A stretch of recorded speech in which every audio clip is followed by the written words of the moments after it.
বলবীর, বল উন্নত মম শির, শির নিহারি আমারই নত শির, ওই শিখর হিমাদ্রির। বলবীর, বল উন্নত মম শির। সুপ্রিয় দর্শক, গতকাল ছিল আমাদের প্রাণের কবি, আমাদের জাতীয় কবি কাজী নজরুল ইসলামের ১২২তম নজরুল জয়ন্তী এবং নজরুলের এই জন্মদিন গতকালকে আমরা উদযাপন করেছি ১১ই জ্যৈষ্ঠ। তারই রেশ ধরে আমাদের আজকের অনুষ্ঠানেও সেই আমাদের প্রিয় কবি, জাতীয় কবি কাজী নজরুল ইসলামের বিদেহী আত্মার প্রতি শ্রদ্ধা রেখে, তার বিদেহী আত্মার প্রতি মাগফিরাত কামনা করে আজকের এই অনুষ্ঠান আমরা শুরু করতে যাচ্ছি। আমাদের এই আজকের অনুষ্ঠান তাকেই নিবেদন করে আমরা শুরু করছি। এবং দর্শক, যে যেই দেশ থেকে দেখছেন, যে প্রান্ত থেকে দেখছেন, সকলকেই স্বাগত জানাচ্ছি। আমি রিয়াজুল ইসলাম কাউসার। দর্শক, আপনারা জানেন যে United college of aviation science and ম্যানেজমেন্টের সৌজন্যে ইউটিভির সরাসরি নিয়মিত সাপ্তাহিক ধারাবাহিক এই শিল্প সংস্কৃতি অনুষ্ঠানে আমরা আপনাদের সামনে হাজির হই। আজকে আমরা ২৬তম পর্বে উপনীত হয়েছি। দর্শক, আপনারা জানেন যে আমাদের অনুষ্ঠানে থাকেন একজন বরেণ্য অতিথি, আজকেও রয়েছেন। আমরা প্রথমেই অতিথির সাথে কথা বলবো। আমাদের সাথে আজকে যুক্ত আছেন জনাব মিজানুর রহমান সরকার মুমির। তিনি একজন কবি ও আবৃত্তি শিল্পী। আমরা স্বাগত জানাই জনাব মিজানুর রহমান মুমির আপনাকে ইউটিভির এই বিশেষ আয়োজনে। আপনি কেমন আছেন? আসসালামু আলাইকুম। ওয়ালাইকুম আসসালাম। আলহামদুলিল্লাহ, এখন পর্যন্ত ভালো আছি, যেহেতু একটি বৈশ্বিক মহামারী যাচ্ছে, সুতরাং ভালো আছি এখন পর্যন্ত। আর টিভির সকল দর্শক শ্রোতাদেরকে শুভেচ্ছা জানাচ্ছি এবং একই সাথে আমাদের জাতীয় কবি কাজী নজরুল ইসলামের ১২২তম জন্ম জয়ন্তী ছিল গতকালকে, তার প্রতি বিনম্র শ্রদ্ধা জানাচ্ছি। জি, অসংখ্য ধন্যবাদ। দর্শক, আপনারা কিন্তু আমাদেরকে সরাসরি কল করতে পারেন। স্ক্রিনে একটি নম্বর দেওয়া আছে, সেখানে সরাসরি কল করতে পারেন এবং পাশাপাশি আমাদের কমেন্টস করেও আপনারা কিন্তু আজকে আমাদের কাঙ্ক্ষিত অতিথির সাথে কথোপকথন করতে পারেন এবং পারেন তার কাছ থেকে আপনাদের কাঙ্ক্ষিত আবৃত্তিটি শুনতে। আমরা কথা বাড়াতে চাই না, তবে আমরা প্রথমেই জানতে চাইব যে এই যে আবৃত্তি অঙ্গনে আসা বা শিল্প সংস্কৃতি অঙ্গনে কাজ করার এই অনুপ্রেরণার উৎসটা এবং কেমন করে এই জগতে এলেন, যদি ছোট করে আমাদের দর্শকদের জন্য প্রথমেই বলেন। আসলে আমরা যখন ছাত্র ছিলাম, বিশেষ করে হাই স্কুল লেভেলে, তখন থেকেই মূলত এক্সট্রা কারিকুলাম অ্যাক্টিভিটি হিসেবে সাহিত্য চর্চা, সাহিত্যের বিভিন্ন শাখায় আমার একটি আগ্রহ ছিল এবং পরিব্যাপ্তিও ছিল। তো সেখান থেকেই মূলত এই সাহিত্য, বিশেষ করে কবিতার প্রতি যে একটি ভালোবাসা, সেটি জন্ম। আর আবৃত্তি হিসেবে আমারই এক স্কুল বন্ধু, বাল্য বন্ধু, তিনি খুব ভালো আবৃত্তি করতেন স্কুল পর্যায়ে। বিশেষ করে আমার মনে পড়ে যে কাজী নজরুল ইসলামের লিচু চোখ, এই কবিতাটি সে খুবই ভালো আবৃত্তি করতো এবং শুধু বাচন ভঙ্গিতে না, বডি ল্যাঙ্গুয়েজও। তো আমি তখন মুগ্ধ হয়ে দেখতাম যে এত সুন্দর করে আবৃত্তি করা যায়। তো এরপরে তো কলেজ থেকে বিশ্ববিদ্যালয় পর্যায়ে যে বেশ কিছু প্রাতিষ্ঠানিক আবৃত্তি সংস্থার সাথে কাজ করা হয়েছে অল্প সংখ্যক। আর মূল বিষয়টি হয়েছিল মূলত মাদারীপুরেই, যখন আমি মাদারীপুর শিল্পকলা একাডেমির সদস্য সচিব হিসেবে কাজ করেছিলাম। তখন মূলত এই শিল্পকলার যে বিভিন্ন অংশগুলো রয়েছে, বিশেষ করে কবিতা, আবৃত্তি, গান, নৃত্য, নাটক, তো এই সকল যে সাহিত্যের যে শাখা প্রশাখাগুলো আছে, মাদারীপুর শিল্পকলার সদস্য সচিব থাকা অবস্থাতেই মূলত এটাকে কি বলা হয়, মানে বৃক্ষটা বড় হয়েছে আর কি। তো আচ্ছা আচ্ছা। এরপর থেকে আহ, আহ, কবিতা লিখি। আর আবৃত্তি করতে পারি কিনা জানি না, বাট কবিতা পাঠ করতে পছন্দ করি, বা কাব্য চর্চাতে বাহ। আমার একটা দারুণ আগ্রহ আছে। এ থেকেই মূলত এখানে এভাবে আসা আর কাব্য কি। চর্চা, কাব্য চর্চা বলতে কি অনেকগুলো মানে এ পর্যন্ত কতগুলো বই বের হয়েছে, বা কি পরিস্থিতি যদি আমাদেরকে সেটাও বলতেন, যেহেতু কাব্য চর্চা করছেন, কি আমি ধরনের লেখালেখি কাব্য বা আপনার চর্চাতে, চেতনাটা? কাব্য চর্চা বলতে মূলত আমি এখনো পাঠক লেভেলে আছি, একেবারেই আচ্ছা। পাঠক লেভেলে আছি।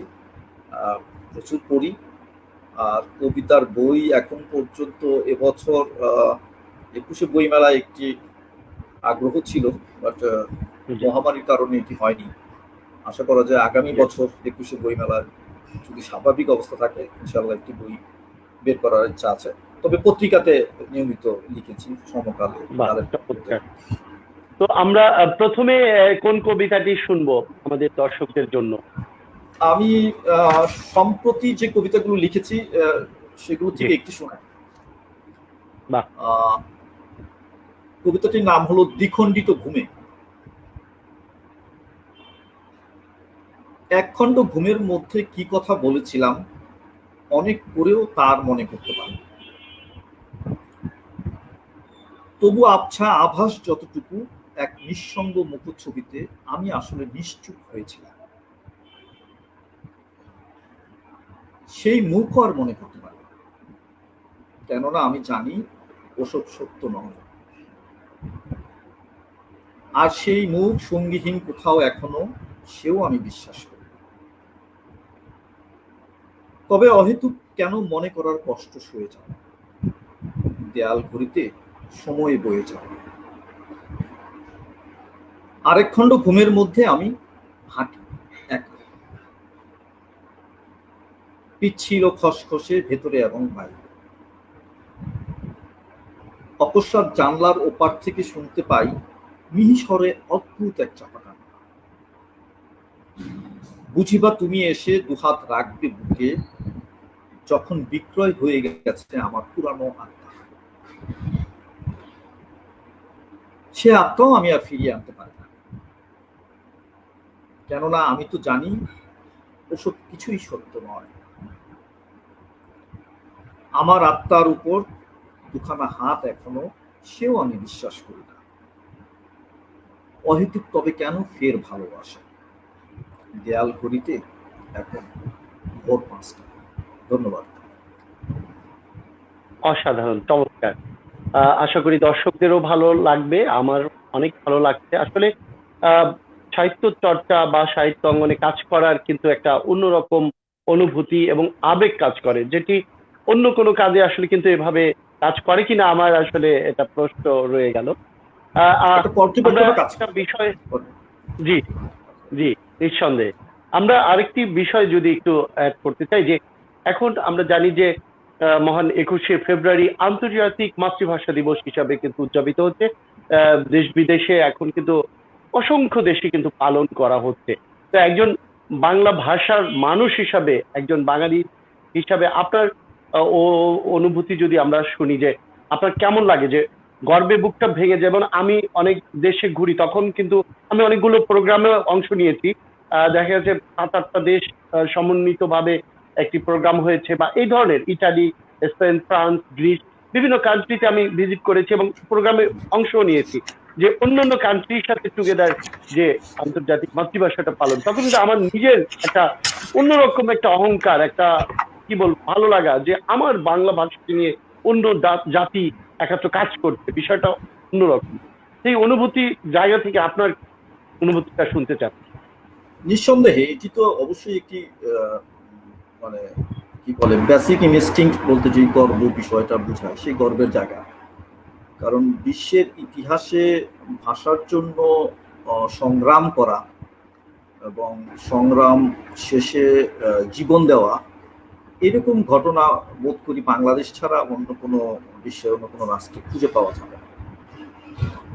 নিঃসন্দেহে বাংলা ভাষাভাষী একজন হিসেবে ২১শে ফেব্রুয়ারি আন্তর্জাতিক মাতৃভাষা হিসেবে স্বীকৃতি পেয়েছে, এতে আমরা অত্যন্ত আনন্দিত এবং গর্বিত।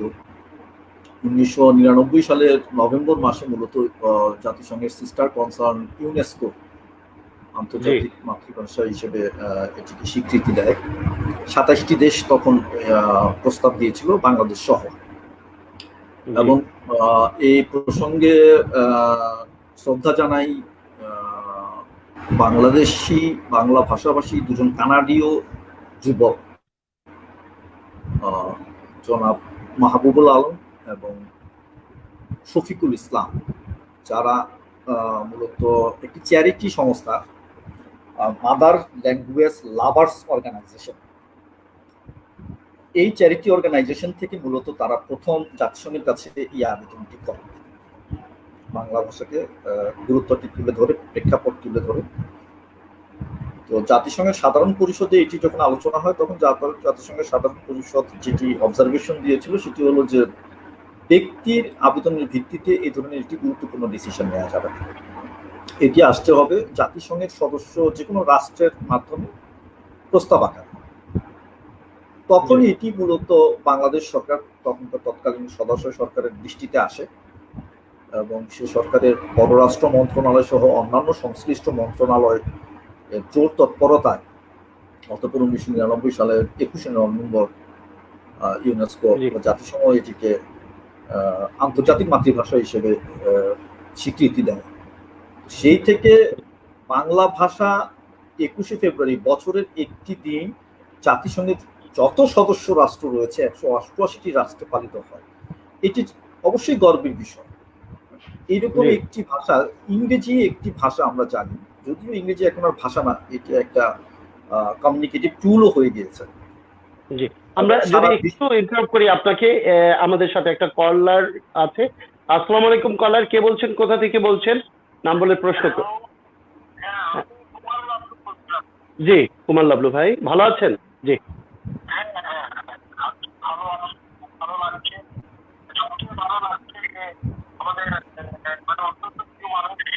জি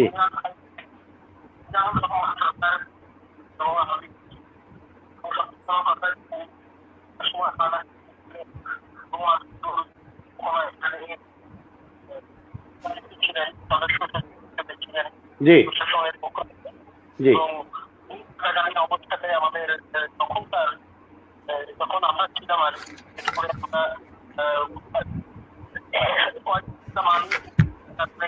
আমরা সবাই ছিলাম তখন এই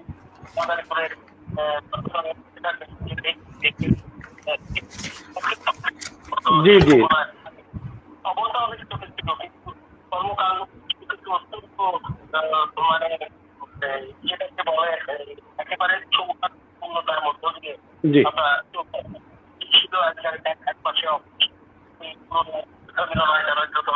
আরেক পাশে এত কিছু বন্ধুত্ব ছিল, সমস্ত কিছু ছিল। অনেক সময় ধরে, অনেক বছর ধরে সদস্য সেতু বন্ধ করে এবং মাদারীপুরের মধ্যে, বিশেষ করে আমি বলবো, আমি মাদারীপুর সংগঠনের একজন সদস্য হিসেবে একজন কর্মী হিসেবে আছে সাথে এবং শুরু পাশে দাঁড়িয়েছে। আমি ভালো লাগছে, আমি কবিতা পড়বো, কবিতা খুব ভালো লাগে। আর ভাইকে অনেক অনেক শুভেচ্ছা জানাই, অনেক অনেক অভিনন্দন জানাই, অনেক পরে এই সুন্দর বক্তা দেখলাম। আর আরেক কথা হচ্ছে যে বলে তার যে লাইন অফিসারকে আজও ভালো লেগেছে। আর সঞ্চালককে ধন্যবাদ জানাই, কৃতজ্ঞতা জানাই, দিদিকে ধন্যবাদ, আমাদেরকে করে দিয়েছেন অন্তত জ্ঞান ভাইয়ের সাথে সেতু বন্ধ তৈরি হওয়ার জন্য, আবার এবং মাদারীপুরে নিশ্চয়ই তার জন্য আবার আহ্বান দেবে। মাদারীপুরে কোনো না কোনো আইন থেকে মাদারীপুরে যদি আসতে রাখবেন। আর কথা এই গতকালে অবশ্যই মধ্যে আসবে। আমি জানি ওনার প্রাণের জায়গা আমাদের, ওনার উনি অনেক কাজ করেছেন। একটু আগে উনি বলেছেন মাদারীপুর সম্পর্কে। এবং ওনার এই সাহিত্য অঙ্গনের ব্যাপারে মাদারীপুরটা যে ওনার প্রাণের স্পন্দন হয়ে আছে সেটা একটু আগেই উনি স্মৃতিচারণ করেছেন। জি, অসংখ্য ধন্যবাদ কুমার লাবলু আপনাকে আমাদের সাথে যুক্ত হওয়ার জন্য। আপনার কথা নিশ্চয়ই আমাদের অতিথি আজকে শুনেছে এবং আপনার অসংখ্য শুভেচ্ছা এবং অভিনন্দন ফোন দেওয়ার জন্য। এবং লাবলু ভাই সেই সময় শিল্পকলা একাডেমির সাথে আমরা সংশ্লিষ্ট ছিলাম। তখন শিল্পকলার পক্ষ থেকে আমরা একটি কাজ করেছিলাম মাদারীপুর শিল্পকলার পক্ষ থেকে। আপনি জানেন যে শিল্পকলা একাডেমির যে সকল বিভাগ রয়েছে সে সকল বিভাগে এর আগে কবিতা বা আবৃত্তি শিল্পী বিভাগ হিসেবে ছিল না। তো আমরাই প্রথম মাদারীপুর শিল্পকলা একাডেমি থেকে একটি প্রস্তাব আকারে পাঠাই যে এটিও শিল্পের একটি অংশ এবং অত্যন্ত শক্তিমান একটি অংশ কবিতা এবং আবৃত্তি।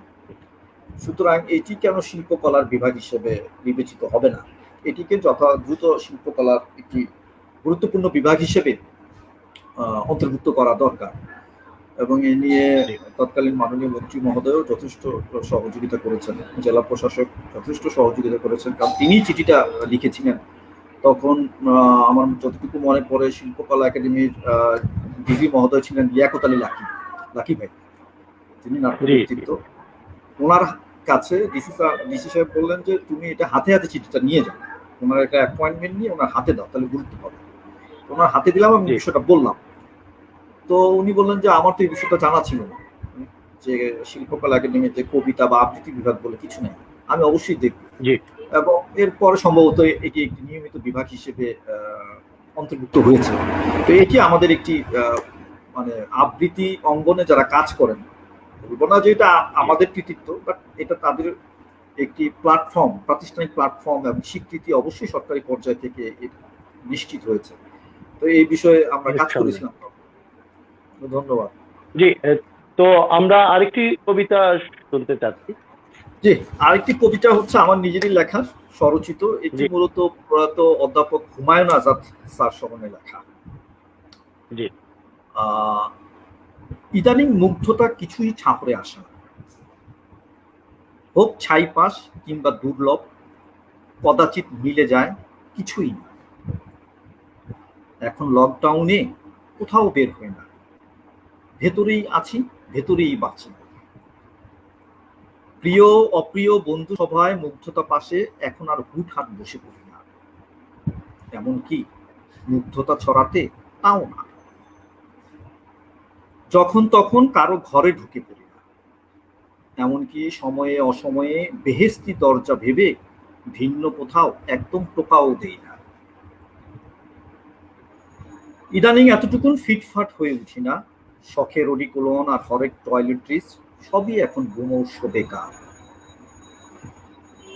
শোনার ও দেখার কত শত চ্যানেল ভুয়ো মানে না, কোনো বইপত্র, ম্যাগাজিন, প্রচ্ছদ, এমনকি নিজস্ব ঘর কন্যার নারীতে যে মুগ্ধতার গ্রামার খুলেও দেখি না।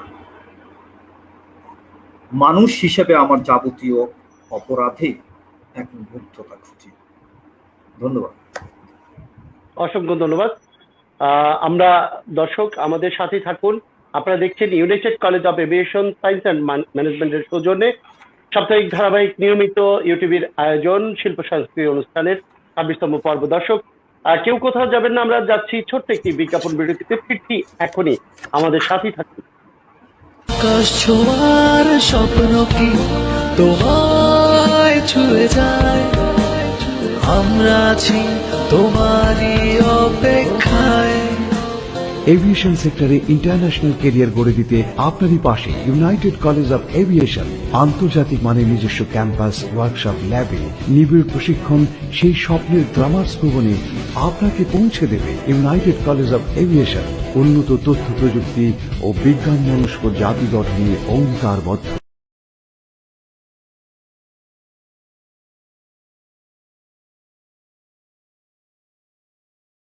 ছোটবেলা থেকে সাকিবের স্বপ্ন পাখির মতো আকাশে উড়বে একদিন। পাইলট হতে না পারলেও সাকিব এখন স্বনামধন্য একটি এয়ারলাইন্সের অ্যারোনটিক্যাল ইঞ্জিনিয়ার। সাকিবের এই স্বপ্ন পূরণে পাশে ছিল United college of aviation science and management.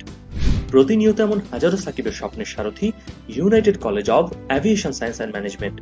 HSC বা এ লেভেল না করেও সরাসরি বিটেক লেভেল 3 এর মাধ্যমে অ্যারোনটিক্যাল ইঞ্জিনিয়ারিং এ বিশ্ববিদ্যালয়ের সর্বোচ্চ ডিগ্রি লাভ করার সুযোগ রয়েছে এখানে।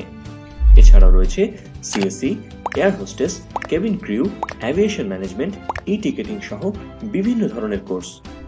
বিস্তারিত জানতে যোগাযোগ করুন। দর্শক, ফিরে এলাম United college of aviation science and ম্যানেজমেন্টের সৌজন্যে সাপ্তাহিক ধারাবাহিক নিয়মিত আয়োজন ইউটিউবের বিশেষ অনুষ্ঠান শিল্প সংস্কৃতি অনুষ্ঠান। দর্শক, আমাদের সাথে আজকে রয়েছেন অতিথি হিসাবে মিজানুর রহমান সরকার, মুমির, কবি এবং আবৃত্তি শিল্পী। আমরা কথোপকথন করছিলাম, আমরা আবারও তার সাথে কথোপকথন করব। তার আগে একটু কমেন্ট নিতে চাচ্ছি কয়েকটি। সবার কমেন্টস আমরা নিতে পারবো না, তবে কয়েকটি কমেন্টস নিতে চাচ্ছি। তর্ষা তয়া নামের একটি আইডি, সেখান থেকে লিখেছে চমৎকার আয়োজন, অসংখ্য ধন্যবাদ আপনাকে। এরপরে মহিউদ্দিন ফারুকি লিখেছেন congratulation, thank you so much Mohiuddin Faruqui. Kumar Lablu লিখেছে অনেক অনেক শুভেচ্ছা, শুভকামনা, অভিনন্দন সঞ্চালক সহ আজকের অতিথি মাদারপুর শিল্পকলা একাডেমির সাবেক সদস্য সচিব, উদ্ভাস আবৃত্তি সংগঠনের অত্যন্ত কাছের প্রিয়জন আমাদের প্রিয় মিজানুর রহমান সরকার, তাকে শুভকামনা রইল। অনেক ধন্যবাদ কুমার লাবলু আপনাকে। এছাড়াও কুমার লাবলু আরো লিখেছেন, বা অন্যরকম এক প্রয়োগ পদ্ধতি ব্যবহার করতে কবিতার অনিন্দ উচ্চারণ, অভিনন্দন মিজান ভাই। ধন্যবাদ আপনাকে কুমার লাবলু, সবাইকেই ধন্যবাদ। আরো অনেকেই কমেন্ট করেছেন, আমরা সবার কমেন্টস দিতে পারছি না, তাহলে আমাদের অতিথির সাথে আসলে আমরা কথোপকথন করতে অল্প হবে, সময়ের একটা ব্যাপার থাকে। তো মুমির সাহেব, আপনাকে আমরা যদি আরেকটি বিষয় জানতে চাই, যে এই যে জীবনের যে প্রত্যাশা থাকে মানুষের, প্রতিটি মানুষেরই একটা প্রত্যাশা থাকে, সেটার প্রাপ্তিতে রূপ নেওয়া। একসময় স্টুডেন্ট ছিলেন, ছোট ছিলেন, ইচ্ছা ছিল, অনেকেরই অনেক ধরনের ইচ্ছা। আমাদের অনেকেই আছে যে প্লেনের পাইলট হবে, কিংবা ইঞ্জিনিয়ার হবে, ডাক্তার হবে, কিন্তু আসলে তো বাস্তবতা কিংবা প্রাপ্তি সেটি হয়ে যায় অন্য রকম একটা কিছু। তা আপনার জীবনের প্রত্যাশা কি ছিল, আর প্রাপ্তিতে কি পেলেন, বা কতটুকু প্রাপ্তি প্রত্যাশা পরিণত হলো যদি দর্শকদের জন্য বলতেন। এইটা আসলে বলা খুব কঠিন, কারণ এখনো তো অনেক সময় বাকি। তবে আমি নিজেকে খুব ভাগ্যবান মনে করি যে এই জন্য যে বিশ্ববিদ্যালয় জীবন শেষ করার পরে আমাকে চাকরিহীন খুব বেশি দিন থাকতে হয়নি। এটা অবশ্যই আমি স্রষ্টার প্রতি কৃতজ্ঞ। আর ছাত্র অবস্থায় যেটি ছিল, ছাত্র অবস্থার পরে অবশ্যই তো একটি ভাবনা থাকে যে একটি ভদ্রচিত্ত জীবিকা এবং জীবনযাপন। তো সেদিক থেকে আমি মনে করি যে আমার যা প্রত্যাশা ছিল এই পর্যন্ত মিলেছে, প্রাপ্তিও আছে। আর ভালো একটি ভদ্রচিত্ত চাকরি পেয়েছি, একটি সংসার জীবন করছি, আর সবকিছুর পাশাপাশি খানিকটা সাহিত্য চর্চাও করছি। তো একেবারে প্রাপ্তি খারাপ না। তো আশা করি যে সামনে প্রাপ্তি হয়তো আরো বাড়বে। জি, আপনার সাহিত্য চর্চা নিয়ে একটু কথা বলবো। যে এই যে সাহিত্য চর্চা করছেন, আসলে আপনি কোন ধরনের থিম নিয়ে কাজ করছেন, বা কোন ধরনের লেখাগুলো বেশি প্রায়োরিটি দিচ্ছেন? দেশাত্মক তো বটেই, এবং পাশাপাশি প্রেমের বা আবেগময়, কোন ধরনের লেখাগুলো বেশি আপনার কাছে প্রায়োরিটি পাচ্ছে? আসলে আমি মূলত কবিতার প্রতি খুবই দুর্বল, মানসিকভাবে এবং শারীরিকভাবে। এবং আমি আমার পাঠ্যপুস্তকের বাইরে যে বিষয়টি সবচেয়ে বেশি পড়েছি সেটি কবিতা, এবং শুধু বাংলা ভাষার না, বিশ্বের বিভিন্ন ভাষার কবিতা আমার পড়ার সুযোগ রয়েছে। মানে আমার পাঠ্যপুস্তকের বাইরে আর কি এক্সট্রা পড়াশোনা বলতে যেটুকু করেছি, কবিতাই পড়েছি বেশি আর কি। আর কবিতার যে বিষয়গুলো হয়, যে কবিতা যেগুলো আমরা লিখি, আসলে আমি যেগুলো লিখি সেগুলো কবিতা হয় কিনা সেটিও আমি জানি না, কনফার্ম। তবু লেখার চেষ্টা করা, মানে নিজের কিছু পর্যবেক্ষণ, নিজের ব্যক্তিগত জীবনযাপন। আর কবিতা যে জিনিসটি সবচেয়ে গুরুত্বপূর্ণ, যে কবি আসলে কি কাজটি করেন, সেটি হচ্ছে তার যে যাপিত জীবনযাপন বা তার পারিপার্শ্বিক যে পর্যবেক্ষণ, সেটাকে একটা ফ্রেম বন্দি করেন আর কি। তো এইটা একটা ডাইনামিক্স ইস্যু আমি মনে করি। এটি সময়ে সময়ে পরিবর্তিত হয়, পরিণত হয়, অস্থির হয়। Right. তো সেই দৃষ্টিকোণ থেকে দেখতে গেলে কবিতায় আমি আসলে প্রেম, বিরহ, নারী, অবশ্যই আমাদের যেটি হচ্ছে জমিন এবং কৃষি এবং জমিন, যেটি আমাদের এই অত্যন্ত বঙ্গ বা গুরুত্বপূর্ণ। বদ্বীপের সবচেয়ে গুরুত্বপূর্ণ প্রাচীনতম পেশা এবং উৎপাদনের একমাত্র ইস্যু। ওই Right. শস্যের জমিন এবং কৃষি কাজটাকে আমি সবচেয়ে বেশি মানে বাহ, অ্যানালাইসিস করার চেষ্টা করি আর কি। এছাড়া প্রকৃতি তো আছে, যাক। তো এই আর কি, মানে বিভিন্ন ধরনের যখন যে ভাবনাটা আসে, যে পর্যবেক্ষণটা আসে, সেগুলি Right. লেখার চেষ্টা করি। তো সেগুলো কবিতা হয় কিনা আমি ঠিক জানি না, তবে লেখার চেষ্টা করি আর কি। আসলে আপনার সেটা তো আমরা বলবো, দর্শক বলবে। সেটা অলরেডি ইতিমধ্যে প্রমাণ দেখেছি, অনেকে কমেন্ট করছে এবং ফোনও করছে। আমরা সবাইকে নিতে পারছি না বলে দুঃখ পোষণ করছি। আমরা শুনবো আরেকটি কবিতা, সেটাও নিশ্চয়ই আপনার এই স্বরচিত। জি, এই কবিতাটি মূলত একটি থিম থেকে লেখা, প্লট থেকে লেখা। সেটি হচ্ছে যে আগের দিনে আমরা জানতাম যে রাজা বা জমিদার প্রথা যখন ছিল, তখন ওই মজলিস বা দরবার হতো। সেই দরবারে দ্রৌপদী একজন নর্তকী থাকতেন। তিনি মনোরঞ্জন করার চেষ্টা করতেন জমিদারদেরকে বা মজলিসে যারা থাকতেন সবার। জি। এবং তার একজন সহকর্মী থাকতেন আবশ্যিকভাবে, তিনি হচ্ছেন তবলচি, তবলা বাদক। তো এই তবলা বাদকের সাথে নর্তকীর যে রিলেশনটা কি, এইটাকে মূলত মানে ফোকাস করে লেখা। কবিতাটির নাম হচ্ছে ঘুঙুর এবং ঘাগরা। কাছে আসতেই কেন যে এত ভেঙে পড়ে, অথচ অল্প দূরেই সাবলীল নৃত্যাঙ্গে তুলে ঝড়, হে ধ্রুপদী লন্ড ভন্ড করে তোলো মজলিসে মহবত। মৃণাল চোখে অভিবাদন নাও, মঞ্চের পাটাতনের পড়ে থাকা কুড়িয়ে সব। ফিরিয়ে দাও তারও অধিক সুবাসিত ঘামে, সুরভিত কামে। কাছে আসতেই তাবৎ বিষাদ নিক্ষেপ করে, তবে কেন এত তাড়াহুড়া? প্রেমাস্পদ নাচের মুদ্রায় বাজাতে তবলা, কিছুটা সময় তো দাও।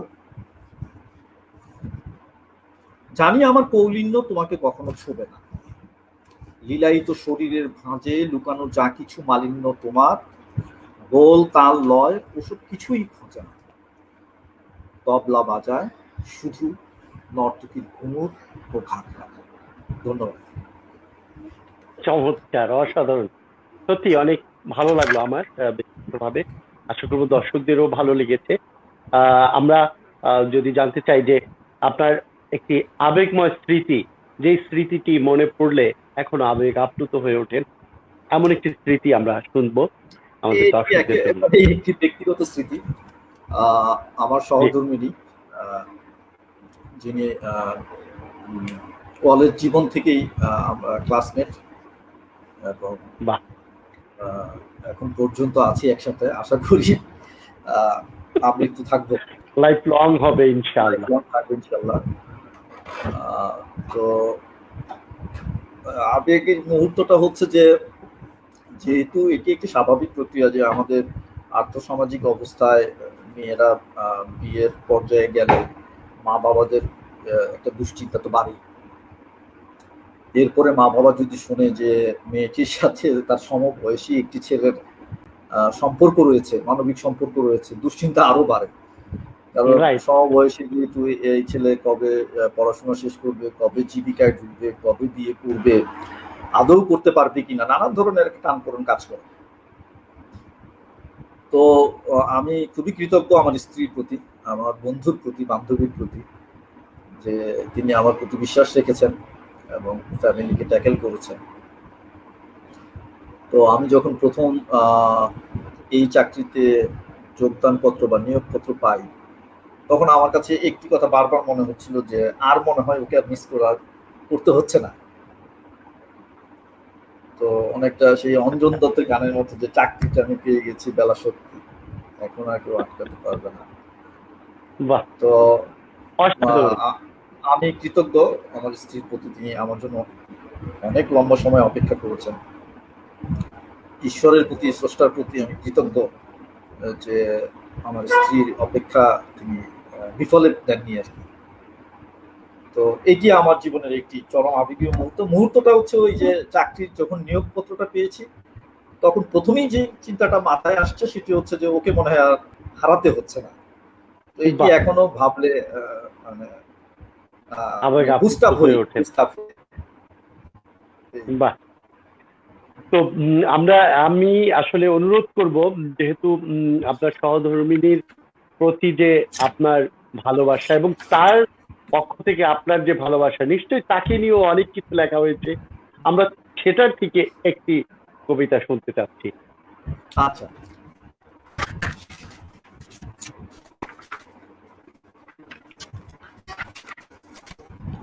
এটি আসলে তাকে নিয়ে সরাসরি লেখা না, আমার কোনো আবেগ না। তার একটি তিনি একবার একটি কাঠের আলমিরা কিনেছিলেন, মানে ঘর কন্যা করতে যা লাগে 2 পাল্লার একটি কাঠের আলমিরা। তো সেই আলমিরাতে আমাদের সেই অতীতের অনেক স্মৃতি, যেগুলো ব্যবহার অযোগ্য, ব্যবহার পরিত্যক্ত, সেগুলো দেখলাম তিনি ও খুব সাজিয়ে সাজিয়ে রাখছে। ওই ভাবনা থেকে মূলত লেখা একাকী আলমিরা। আর ওই মানে কি বলে, প্রেয়সী বা স্ত্রীদেরকে নিয়ে সবাই লেখাটা ঠিক না, নানান ধরনের শব্দ করে আর কি। তো এই জন্য আর কি আলমিরাকে নিয়ে একটা কবিতা লেখা, একাকী আলমিরা। নতুন বার্নিশ ধরা ভারী সেগুন কাঠের 2 দুয়ারি এক আলমিরা, 2 দিকে 6টি তাক, যেন 6 বেহারার এক পালকি। এতকাল এখানে সেখানে ছড়ানো ছিটানো ছিল কিছু স্মৃতি, এখন সুবিন্যস্ত সব। একটা তাক সামন্ত রাজা, অনাদিকাল মাথা করে থাকা খরিদ করা সব প্রয়োজন, আরাম আয়েসে প্রাপ্য মহারাজার দুর্গম পাপে এখন আমি করি। নিষ্পিষ্ট ওই তাকে ভাঙাচোরা দেহমন, লোহালক্ষ, ভিজিটিং কার্ড, উষ্ণতা পোশাকাদি, অশ্রুধা আর বুক চাপা আগুনের দীর্ঘশ্বাস কখনো বা বের করে আনে তাজা রক্ত। ভিন্ন এক তাকে সাজানো বৃত্ত রঙের প্রেম, হলুদ, গোলাপি, লাল, বেগুনি, ঠিক গাঢ় নীল, দীর্ঘমেয়াদী বেদনা এখন জিওল মাছের মতো। আরো ঘরের উপহার, ব্রেসলেট, কানের দুল, ছবির ফ্রেম, গুনে কাটা নোট, বুকে কত শত নাম, নম্বর, ঠিকানা, যারা আজকে পাশের তাকে সেকেলে একেলের বেশ কখনা বিয়ের একটি মাত্র মৃত মাতা মসজিদ। আহা, কেন বিয়ে হয়, খুব কিছু বেশি অংশে বাঁকানো জং ধরা একটি ফুলের কাঁটা, পাশেই নুন তুলা দামি ফুল তুলে মখমলে, এখনো বিড়াল চোখে তাকিয়ে খুব করেও কেউই দেয়নি। অবশিষ্ট থাকতে হালের ঘটনা, কর্পোরেট জামা কাপড়, টয়লেট্রিজ আর দামি পারফিউম, অফিসের প্রতি পাওয়া বিলাতি এক ব্লেজার, আর তার 2 পকেটে লুকানো 2 হাতের 10টি আঙুল। এখন কি ভীষণ চাপ্ত।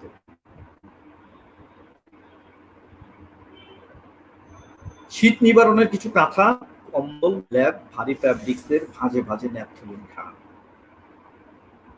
আর একটি প্রাচীন চামড়ার সুটকেস, তালাবদ্ধ বোতল। দেখা হয়নি কখনোই কি আছে বন্দি ভেতরে, যেন বা চাবি হারিয়ে কেউই আর খুঁজে দেখেনি, প্রেমের মতন হারিয়ে গেছে যার স্মৃতি। ধন্যবাদ। অসংখ্য ধন্যবাদ, অসাধারণ।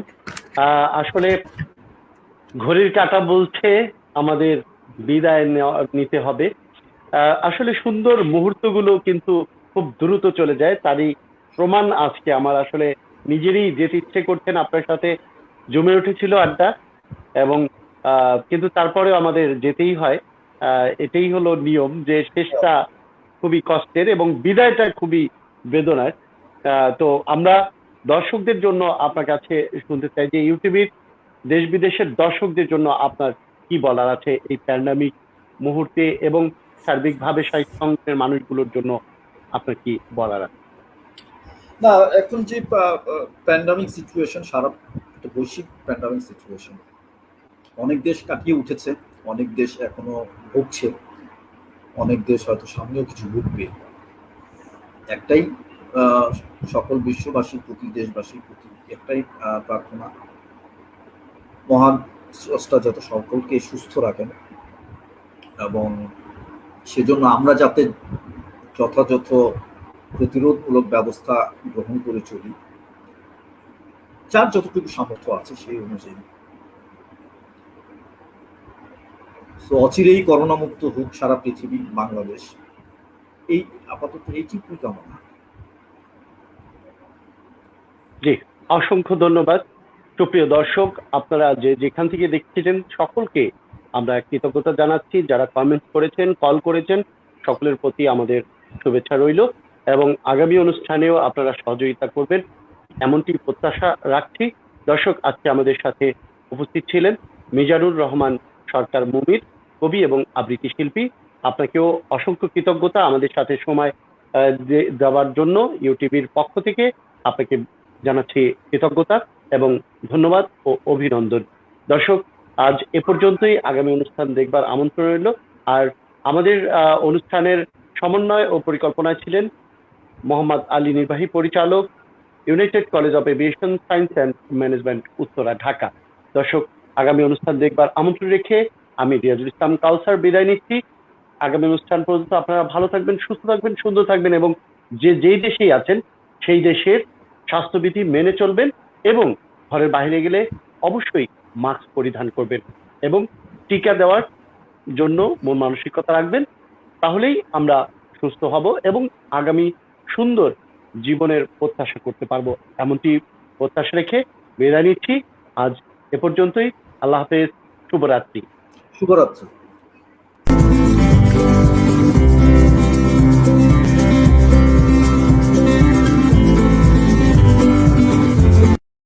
এয়ার হোস্টেস কেবিন ক্রু একটি রোমাঞ্চকর অ্যাডভেঞ্চারাস পেশা।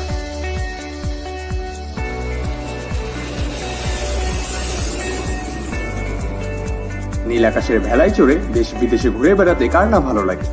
বাংলাদেশ শিক্ষা মন্ত্রণালয়ের অধীনে কারিগরি শিক্ষা বোর্ডের অধিভুক্ত United college of aviation science and management রয়েছে কেবিন ক্রু এয়ার হোস্টেস হওয়ার সেই স্বপ্নের সুযোগ।